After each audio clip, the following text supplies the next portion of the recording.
oración. Padre, te doy gracias de nuevo por la bendición y la honra que me das de poder ser usado como una vasija para sembrar esta semilla de estas buenas nuevas del Evangelio eterno, de tu reino eterno. Gracias, Señor, por cada persona que está entrando a ver este video en este momento en vivo y también por cualquiera que lo vea en el futuro. Espíritu Santo, yo te pido que tú seas el que des la revelación a la iluminación de tu palabra para que cada persona pueda llegar a tener entendimiento de esta poderosa verdad de tu evangelio. Eres tú, Espíritu Santo, el que nos guías en toda verdad, el que iluminas la verdad.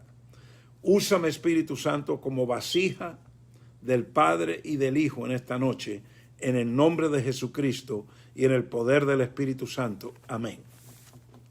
Muy bien, en las últimas sesiones que hemos tenido, hemos estado haciendo no solamente un repaso de lo que es esta serie, pero hemos estado mirando de nuevo algunos versículos, algunas de lo que Pablo le enseñaba a las diferentes eclesías del Nuevo Testamento cuando él escribió esas epístolas y esas cartas. Porque al mirar a esas cartas, esas epístolas que Pablo le escribía a las diferentes eclesías de las diferentes ciudades que él escribió, eso nos muestra cómo Pablo había tenido una revelación, una iluminación. Él tenía un entendimiento profundo de lo que es el evangelio eterno del reino de Dios. Y entonces él, con ese entendimiento que él tenía tan profundo de ese eterno evangelio, él entonces le escribía a cada una de estas diferentes eclesías en estas diferentes ciudades. Y estuvimos mirando lo que él escribió a Roma, a Éfeso, a los de Corintios. Hemos mirado varias veces lo que él escribió en Colosenses, a la eclesía en Colosas. Pero esta noche yo quiero que regresemos allí a Colosenses capítulo 1. Y miremos algunas de las cosas que Pablo dice y escribe en el comienzo de la carta. Porque quiero decirte algo muy importante. Dios desea que tú tengas entendimiento del evangelio, no solo conocimiento.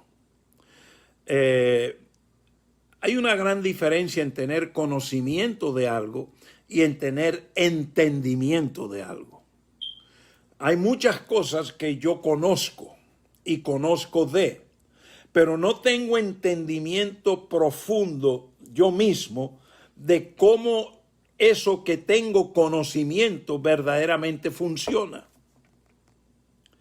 Entonces, yo tengo conocimiento de cosas que sucedieron 100, 200, 500 años atrás, pero no tengo total entendimiento de cómo, por qué, cuándo y todo lo que sucedió dentro del conocimiento intelectual que tengo de que eso haya sucedido. Entonces, hay muchas personas hoy en día que en el ámbito espiritual tienen conocimiento de la palabra, conocimiento de Dios. Tienen conocimiento que Jesús nació de una virgen, que murió en una cruz, que resucitó el tercer día y que ascendió y está en el cielo allá con Dios. Muchos tienen ese conocimiento. Y debido a ese conocimiento, entonces han escogido creer en eso que conocen y entonces aceptar eso que conocen y por ende se llaman cristianos y ellos se sienten que son seguidores de Jesucristo. Pero yo quiero decirte que una gran diferencia en tener conocimiento de Jesucristo a tener entendimiento de todo lo que Jesucristo es para ti y para mí. Hay una gran diferencia de tener conocimiento de que Jesús nació de una virgen a tener entendimiento por qué tenía que nacer de esa virgen. Es una gran diferencia tener conocimiento que en un día Jesús fue crucificado en un lugar que se llamaba el Gólgota, en un madero que se llamaba la cruz, y que le pusieron clavos en sus manos y clavos en sus pies, que derramó sangre y que murió y que luego fue sepultado y resucitó el tercer día. Hay millones que tienen ese conocimiento, pero hay una gran diferencia en tener conocimiento de su muerte y resurrección a tener entendimiento por qué murió en esa cruz, por qué, qué sucedió, qué era el propósito. En otras palabras, tener entendimiento de lo más profundo del por qué Jesús murió en la cruz. ¿Qué sucedió en esa muerte? ¿Qué estaba cumpliendo? ¿Cuál era el motivo dentro del plan eterno de Dios? ¿Por qué Dios lo engendró por medio del Espíritu Santo en una mujer que era virgen para que luego él muriese en una cruz? Por todo eso es una gran diferencia tener entendimiento de eso. Y entonces, basado en el entendimiento, tú y yo entonces ponemos nuestra dependencia, nuestra confianza, nuestra seguridad, y entonces nuestra fe tiene ancla segura porque tenemos entendimiento en qué está nuestra fe, no solo conocimiento. Entonces, en el ámbito religioso se han dedicado a dar mucho conocimiento de esto, de lo otro, de acá, de allá, tiran por acá diferentes nombres, etcétera, pero no hay claro entendimiento. Y una de las cosas que hemos estado tratando de hacer en esta serie es que hemos titulado Completos en Cristo, es que tú no solamente tengas conocimiento, pero que tengas entendimiento. Entendimiento. Porque si tú tienes entendimiento de cada ficha de este rompecabezas, porque es como un rompecabezas, son muchas fichas que cuando tú las pones juntas en el lugar correcto, con entendimiento correcto, de acuerdo a la palabra que el Padre le dio al Espíritu Santo para que fuese escrita o que Jesús pronunció. Cuando tú entiendes cada una de esas fichas y las pones en ese rompecabezas, las pones con entendimiento, entonces el cuadro es bien claro. El cuadro no está torcido, ni borroso, ni está muy claro. Y entonces tú puedes verdaderamente usar esa verdad que ha sido iluminada por el Espíritu Santo, y el Espíritu Santo te ha dado entendimiento. Entonces esa verdad verdaderamente te hace libre. Espero que me estés siguiendo esta noche. Básicamente te estoy diciendo, hay una gran diferencia en tener conocimiento y en tener entendimiento. Entonces, quiero leerte lo que Pablo escribió aquí en Colosenses capítulo 1. Y vamos a empezar en el versículo 1.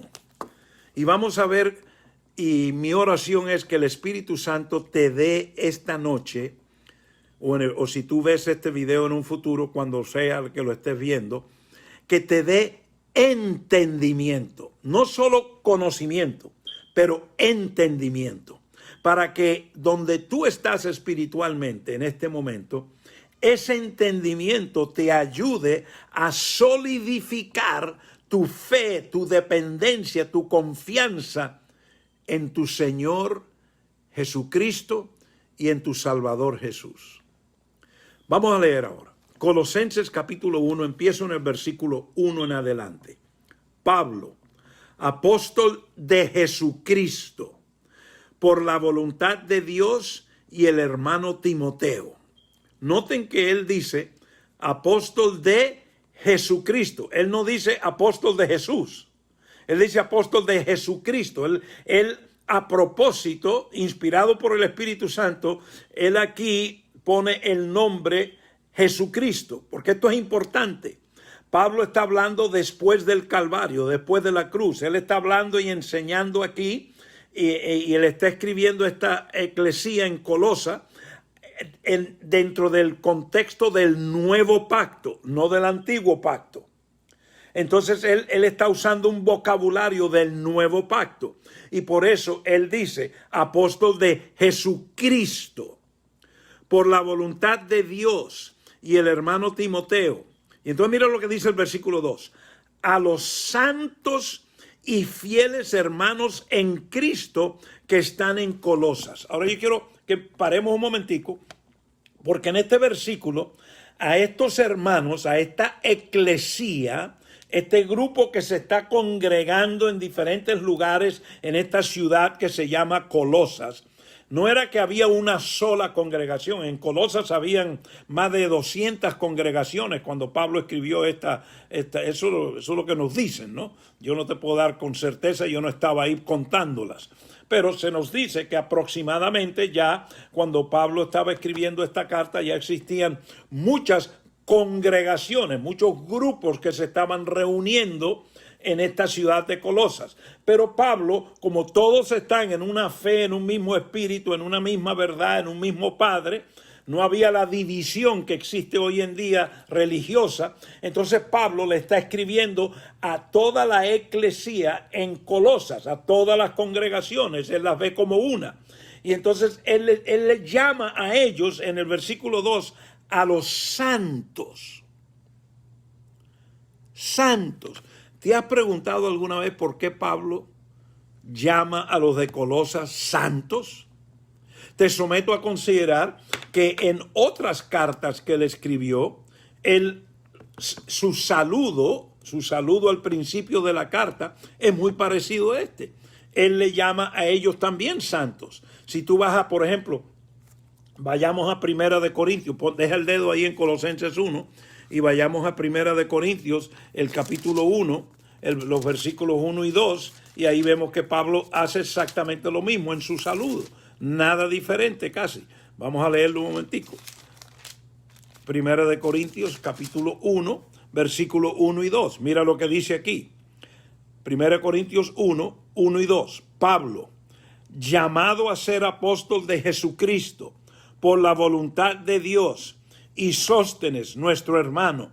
Y entonces dice aquí, versículo 2, a la eclesía de Dios que está en Corinto, a los que han sido santificados en Cristo Jesús, llamados a ser santos, con todos los que en cualquier parte invocan el nombre de nuestro Señor Jesucristo, Señor de ellos y nuestro. ¿Ve?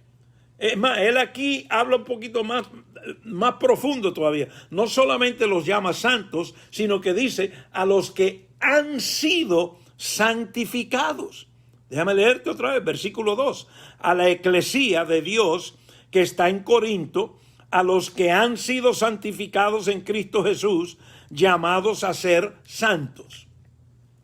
Ahora, si tú lees la carta a los Corintios un poquito más adelante, te vas a dar cuenta que a estos que él dice que ya han sido santificados y que son santos, están mostrando una conducta no muy santa. Es más, en el capítulo 5 está el epítomo de la perversión, si se puede decir. Y era uno de los que era de los santos santificados. Era uno de los hermanos que él en el primer capítulo llama santo y santificado. Entonces, esto no es casualidad.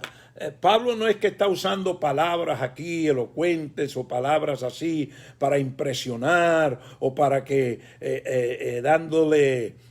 llenándoles el ego a estos hermanos en Colosa y en Corintios. No. Él les está hablando a ellos una verdad espiritual, porque él sabe que cada uno de ellos que son parte de esta eclesía, tanto en Corintios como en Colosa, cada uno de ellos habían creído, habían confiado, habían dependido y tenían entendimiento de lo que Jesús había hecho en la cruz, tenían entendimiento de que Dios lo había resucitado de los muertos y ahora era el Mesías ungido con autoridad para ser el Cristo, el Rey de Reyes y Señor de Señores. Entonces, él sabía que estos hermanos a los cuales él está escribiendo tenían entendimiento de que ellos sabían que estaban completos en Cristo, que sus espíritus habían sido salvos una vez y para siempre, que sus espíritus habían sido regenerados, justificados, y por lo tanto cuando Pablo les está diciendo santos, no les está diciendo santos en la carne, no les está diciendo santos en el alma, pero él los identifica como santos. Él les dice que han sido santificados por lo que ha sucedido en el espíritu en cada uno de ellos. En la sesión anterior yo te hablé un poco de eso, que cuando tú aceptas a Jesús y confiesas a Jesucristo como tu Señor, lo que es regenerado, lo que es vivificado, lo que es salvo eternamente, es tu espíritu. Tú eres triuno, tú eres espíritu que moras en un cuerpo y que posees alma. Tu cuerpo no es salvo, tu cuerpo no es santificado. Tu carne es carne y está llena de corrupción y cada día se está decayendo más y más y más. Si tu carne hubiera sido justificada, si tu carne hubiera sido hecho santa, si tu carne hubiera sido dada vida para eterna, entonces ni yo envejeciera, ni tú tampoco. No tuviésemos arrugas, no tuviésemos enfermedades, no tuviésemos dolor, no tuviésemos ni un dolor de muela, ni nada. Nada de eso existiera, porque entonces ya estuviera nuestra carne completa y perfecta. Pero no, nuestra carne es corrupta. Y Jesús no murió en la cruz del Calvario para salvar tu carne. Él murió en la cruz del Calvario para salvar tu espíritu, porque fue el espíritu del hombre el que fue separado de Dios en Génesis capítulo 3. Fue el espíritu del hombre el que se cayó del propósito de Dios eterno para ejercer dominio y autoridad sobre la tierra. Fue el espíritu de Dios, el espíritu del hombre, perdón, que fue el que fue afectado por la transgresión y el pecado de Adán y su mujer allí en el jardín del Edén. Entonces, cuando Jesús va a la cruz del Calvario como nuestro Salvador y va a ser nuestro Redentor, nuestro Libertador, viene a ser el que viene a pagar la deuda por causa de la transgresión y el pecado. Entonces, Él viene para que su ofrenda, su sacrificio, su muerte, todo lo que Él hizo en la cruz, venga a regenerar, a dar vida a lo que se había muerto, que era tu espíritu. La carne de Adán no murió en el momento que él desobedeció. Es más, la palabra nos dice que vivió 980 y pico de años, y su mujer también. Entonces, no era la carne, el alma estaba vivo todavía, él siguió siendo un ser viviente. Él siguió viviendo y engendró más hijos y más hijas y todo. Pero lo que fue afectado por el pecado, por la transgresión y el engaño de los espíritus de contradicción, de seducción y de mentira que operaban en la serpiente, fue el espíritu de Adán y de la mujer.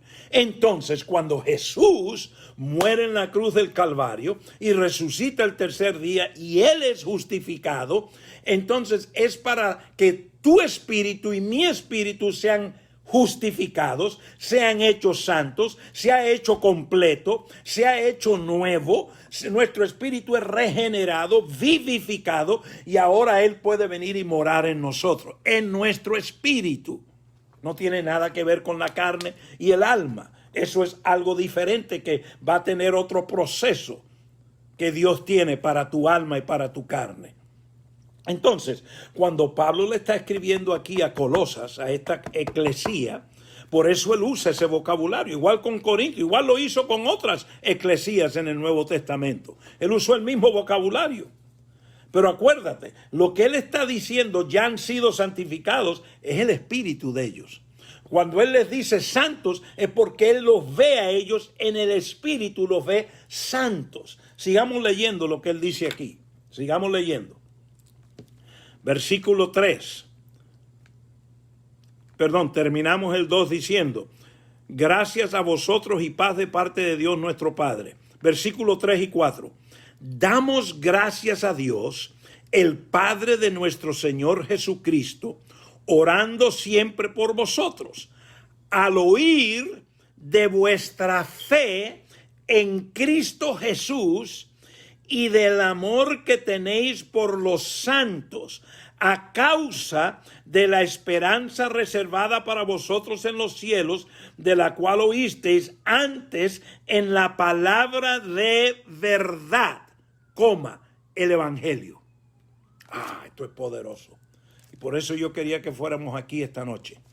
Porque una de las cosas que me ha pasado últimamente es que cuando estoy orando para venir a compartir con ustedes, el Espíritu Santo me dice, tienes que explicar algunas cosas, tienes que enseñar algunas cosas antes de continuar.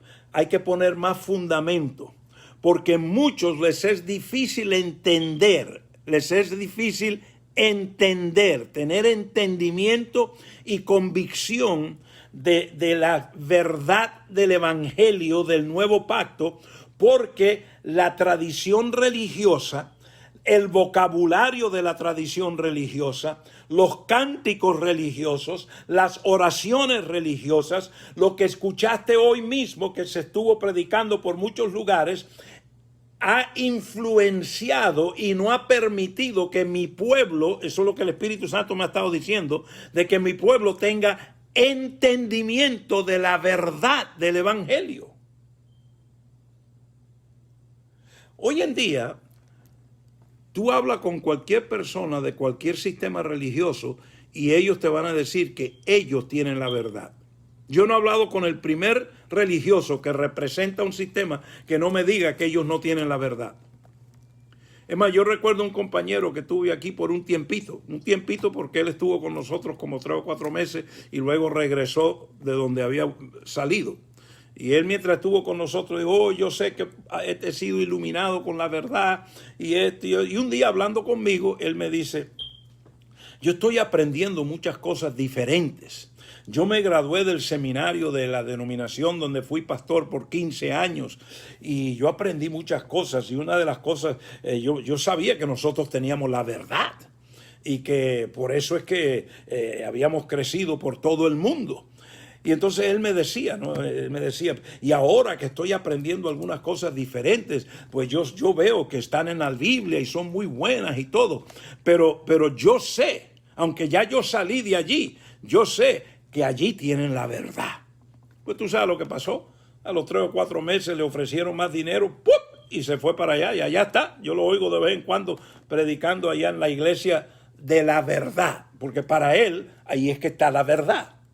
Y yo te digo, yo no he conocido un bautista que me diga que él está en la mentira. Ellos creen que tienen la verdad. No he conocido un presbiteriano, un metodista, del que hablaba era metodista. No he conocido un nazareno, no he conocido un pentecostal, no he conocido un católico. Todos tienen la verdad. Y la creen. Y la enseñan y la predican con pasión porque sienten que tienen la verdad. Ahora, Pablo habla aquí. Quiero leerte el versículo porque escucha cómo él le escribe a esta congregación, a esta eclesía en Colosas. Él dice, yo doy gracias a Dios en el versículo 3 y al Padre de nuestro Señor Jesucristo, porque oigo de vuestra fe en Cristo Jesús y del amor que tenéis por todos los santos.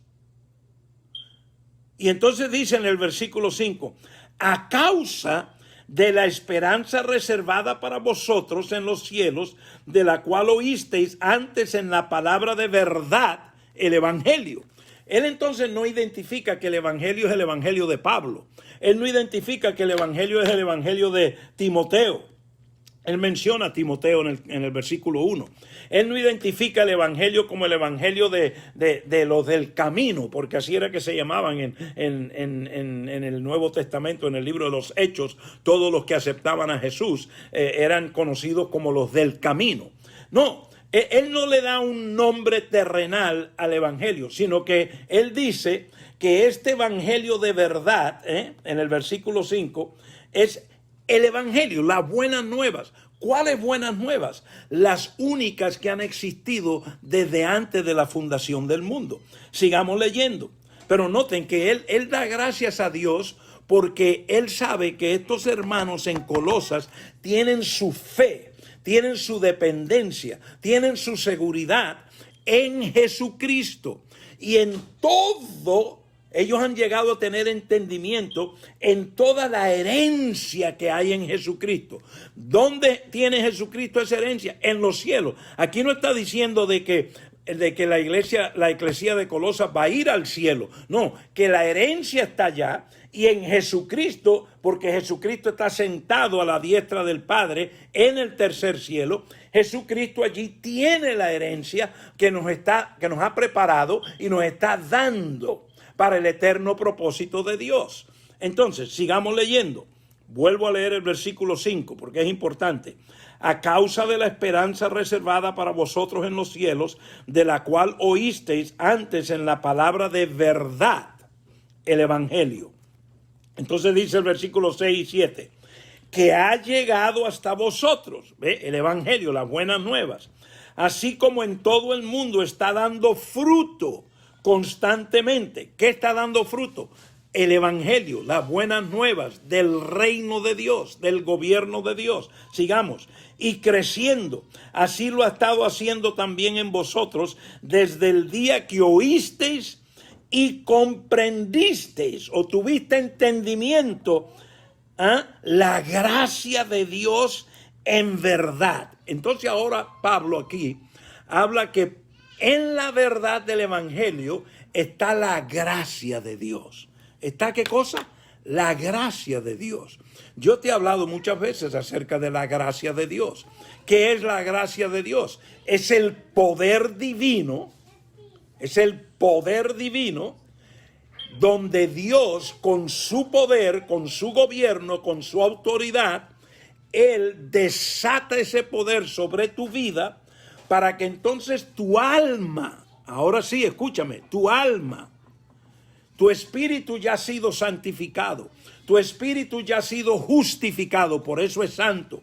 Tu espíritu ha sido salvado porque fue justificado y es santo para siempre. En tu espíritu jamás puede haber pecado, no puede haber iniquidad, no puede haber transgresión en tu espíritu. ¿Por qué? Porque ahora ha sido regenerado, ha sido vivificado. Ahora mora Cristo, mora Dios en ti por su espíritu. La plenitud, la deidad está en ti por el espíritu de Dios. Y donde está Dios no hay maldad, no hay transgresión, no hay pecado. Entonces no hay ausencia total. ¿Por qué? Porque está Cristo. Él mora en ti y en Él está toda la deidad, Padre, Hijo y Espíritu Santo morando en ti. Y entonces Él morando en ti, Él desea que su palabra, su evangelio, entonces sea el río de agua viva. Sea esa fuente de agua viva que va a brotar. ¿Para qué? Para que entonces tu alma que necesita ser transformada, tu alma que necesita ser renovada, tu alma donde tienen que suceder poco a poco. Es un proceso de toda la vida. Tiene que suceder cambios, pero esos cambios solamente vienen cuando tú tienes entendimiento de lo que ya eres en el Espíritu, de lo completo que ya estás en Cristo.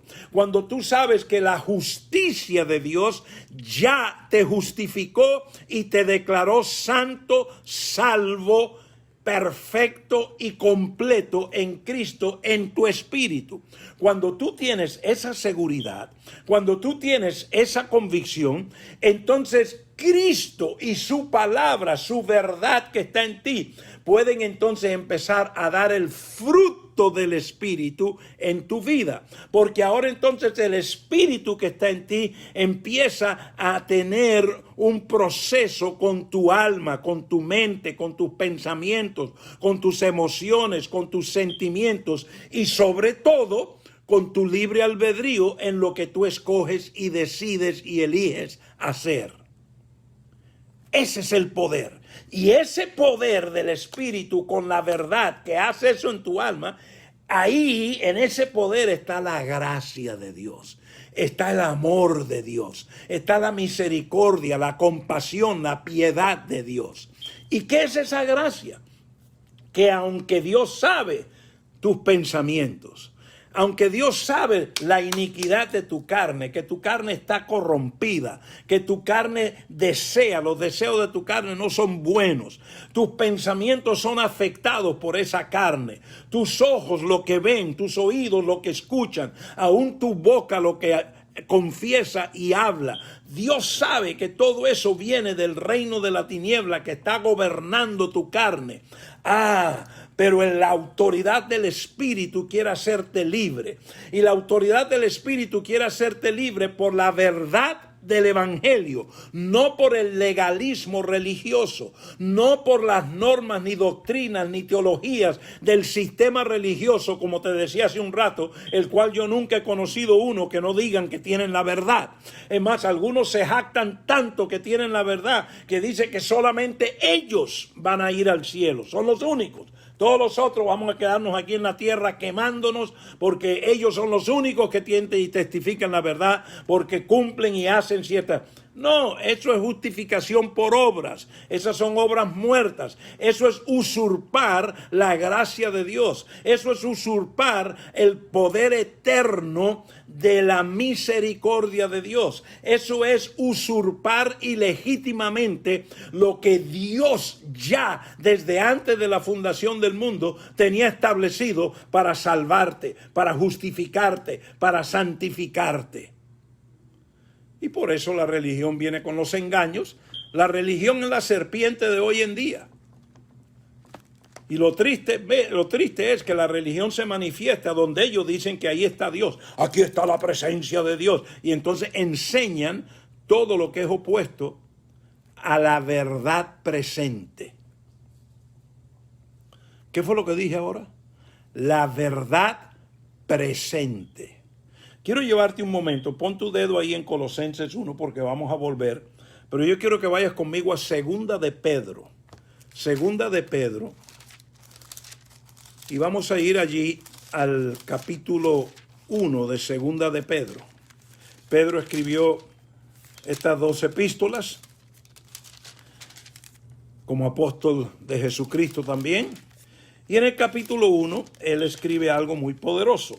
Segunda de Pedro, capítulo 1, versículo 1. Simón Pedro, siervo y apóstol de Jesucristo, a los que han recibido una fe como la nuestra, mediante la justicia, de nuestro Dios y Salvador Jesucristo.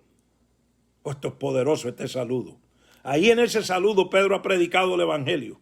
En el saludo nada más. Pero yo quiero que vayamos al versículo 12.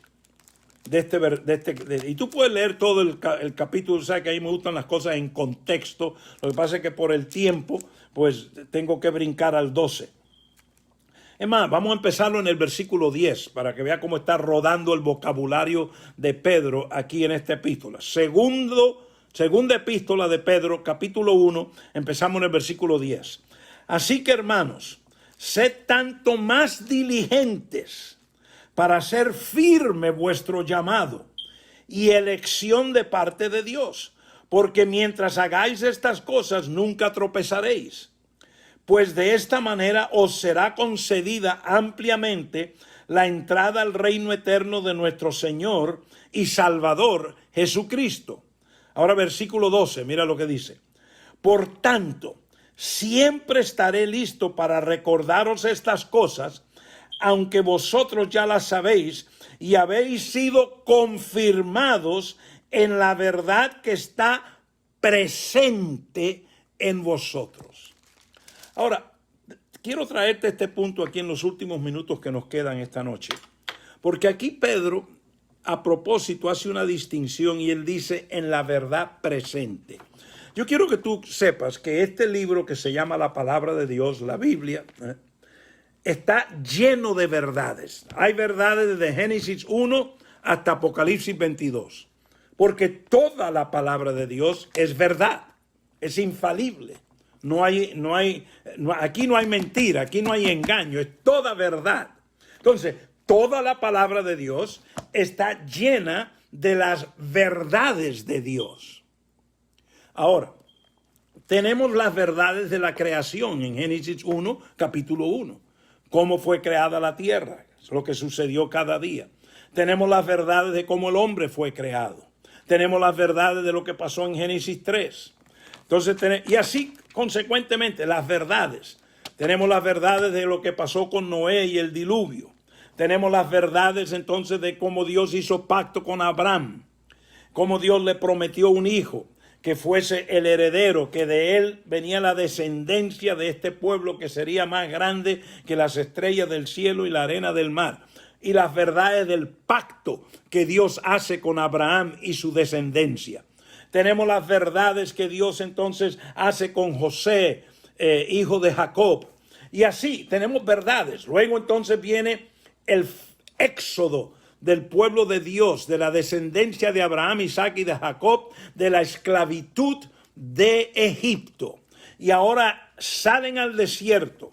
Y Dios se da cuenta que este pueblo tiene una mentalidad de esclavos, que no tienen entendimiento ni tienen seguridad ninguna en quién es Dios y cómo Dios los va a guiar y proteger y cómo pueden depender totalmente de Dios. Y entonces Dios dice, no los puedo llevar a la tierra prometida porque si los llevo ahora mismo, cuando se encuentren con los enemigos allí van a querer regresar del susto y del miedo a Egipto. Por lo tanto, por 40 años los llevó en un peregrinaje en todo el desierto, dando vueltas en el desierto.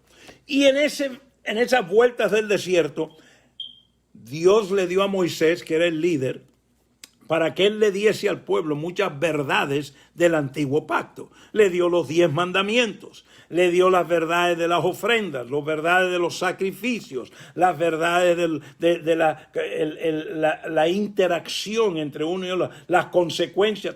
Bueno, muchas verdades las encontramos allí.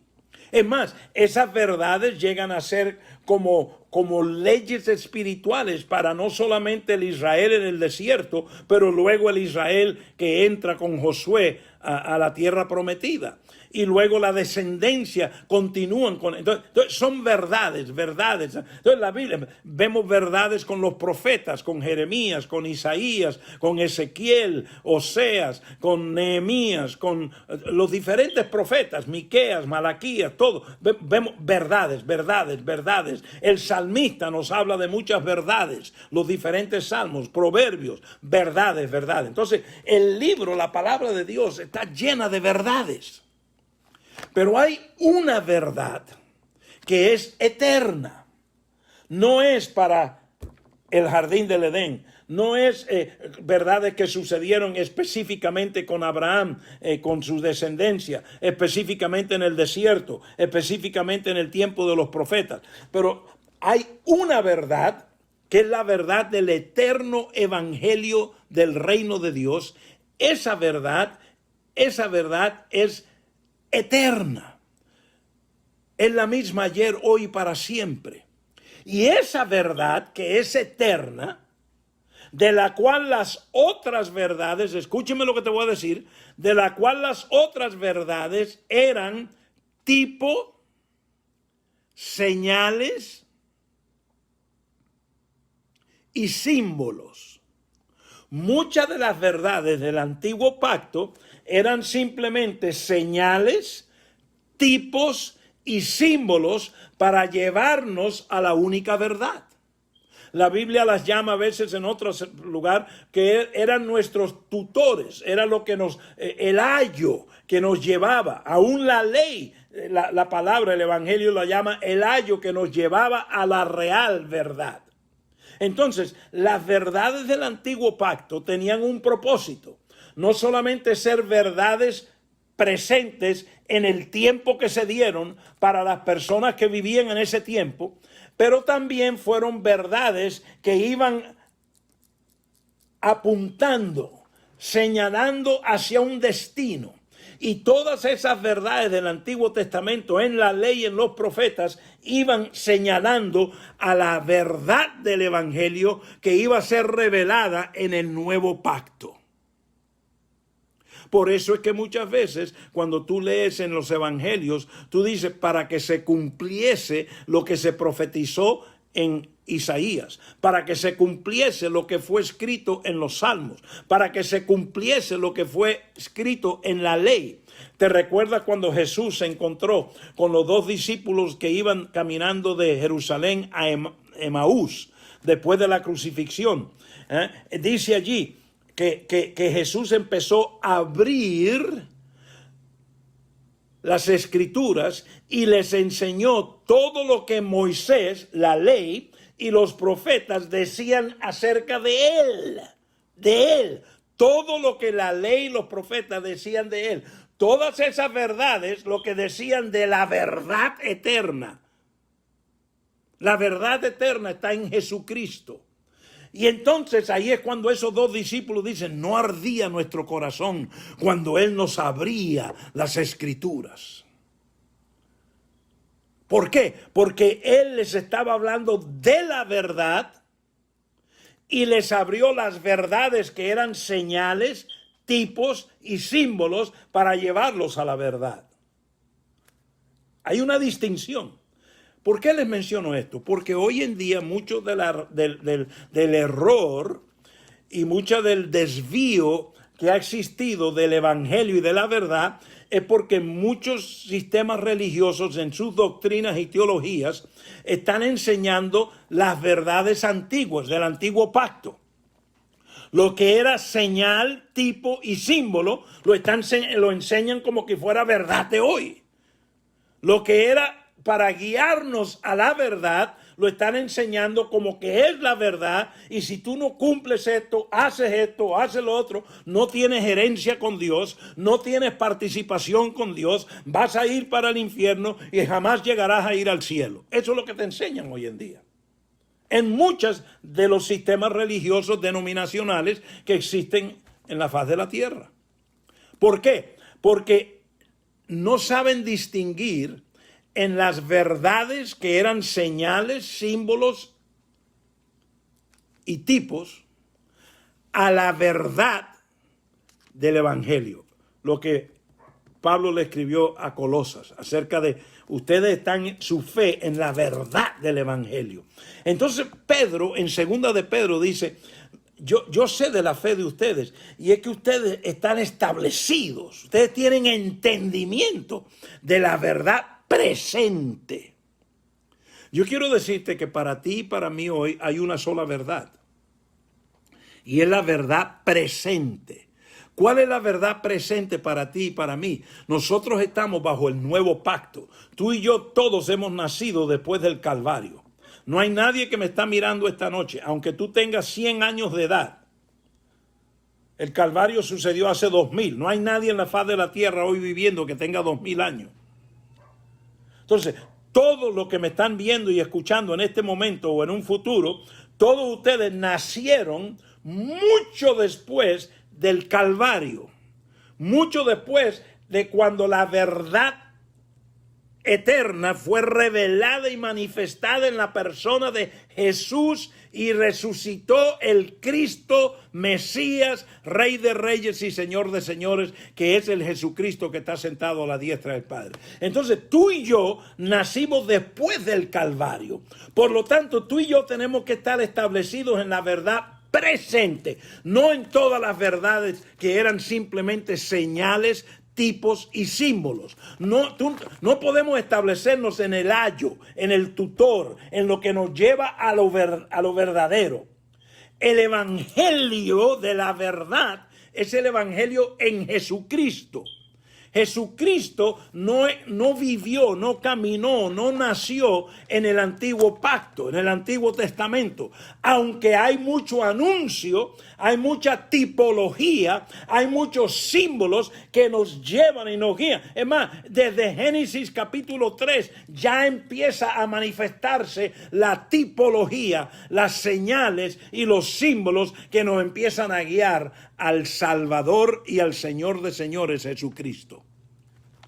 Entonces, te digo esto esta noche porque esta serie que estamos enseñando acerca de completos en Cristo Esto es para ayudarte a ti ser establecido y establecida en la verdad presente.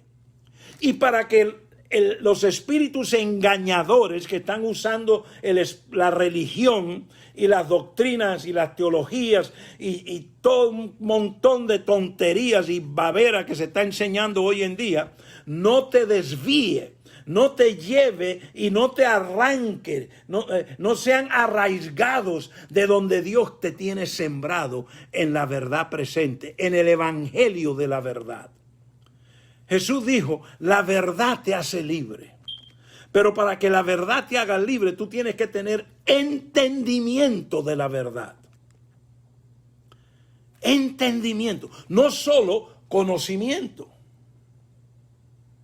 Acuérdate, hay una gran diferencia en tener conocimiento, pero otra cosa es tener entendimiento. Cuando yo era niño creciendo y yendo a la escuela, yo leí mucho porque a mí me gustaba mucho la historia y la geografía.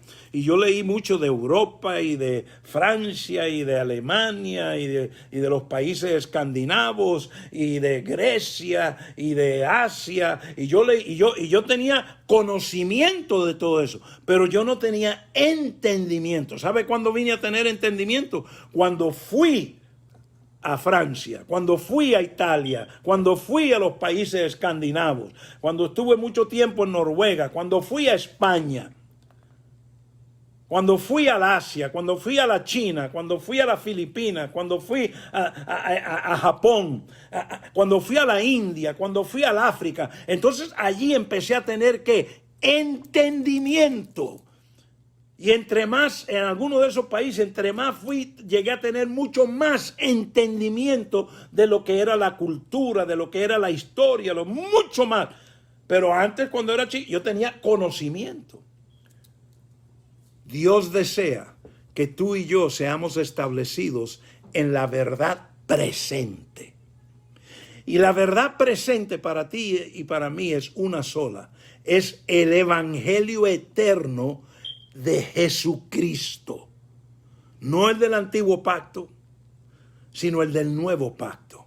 El antiguo pacto es importantísimo porque es el que nos guía. El antiguo pacto es el nuevo pacto escondido. El nuevo pacto es el antiguo pacto revelado. Entonces tú quieres la luz, tú quieres la revelación, no lo escondido. Ya el antiguo pacto fue para los que vivieron. Esas verdades se aplicó a ellos. Para nosotros es señales, tipos y guía, tutor, ayo que nos lleva. Pero cuando el evangelio de verdad viene, te presenta la verdad en Jesucristo. Y en Jesucristo tú estás completo y completa en Cristo. Muy bien, hay que terminar ya por hoy. En la próxima sesión continuará. Espero que esta noche te haya ayudado un poquito para tener un entendimiento mejor de qué significa tener entendimiento del evangelio y qué significa ser establecido en la verdad presente. Mucho de lo que se escucha hoy, mucho de lo que se enseña hoy está basado en verdades del antiguo pacto, en lo que son las señales, los tipos y los símbolos. Eso nada más está ahí para guiarnos. Son verdades, son de Dios. Muchos sucedieron. En ningún momento estamos invalidando. No, toda esta palabra es válida, toda, pero tiene su propósito. Y por eso en Hebreos, y termino con esto, nos dice que Él quitó lo primero para establecer lo segundo. Tú y yo estamos en la verdad presente. Padre, te doy gracias por cada persona que ha sintonizado hoy o cualquiera en un futuro. Pero más que todo te doy gracias por la claridad de tu palabra. Te doy gracias por lo que Pablo le escribe a Colosa, ahí en Colosenses capítulo 1. Te doy gracias por lo que Pedro escribió en Segunda de Pedro capítulo 1. Acerca de ser establecidos en verdad presente. Padre, en el nombre de Jesucristo, yo te pido que el Espíritu Santo dé iluminación a los que me escuchan y me ven, para que ellos puedan empezar a tener entendimiento y poder también ser cimentados, poder tener raíz profunda en la verdad presente, en el evangelio de verdad, el eterno evangelio del gobierno y del reino tuyo, Señor. En el nombre de Jesucristo y en el poder del Espíritu Santo. Amén. Que la gracia de Dios continúe con ustedes. Están bajo la gracia, por lo tanto, ya son bendecidos con toda riqueza espiritual en Cristo Jesús. Muy buenas noches. Hasta la próxima.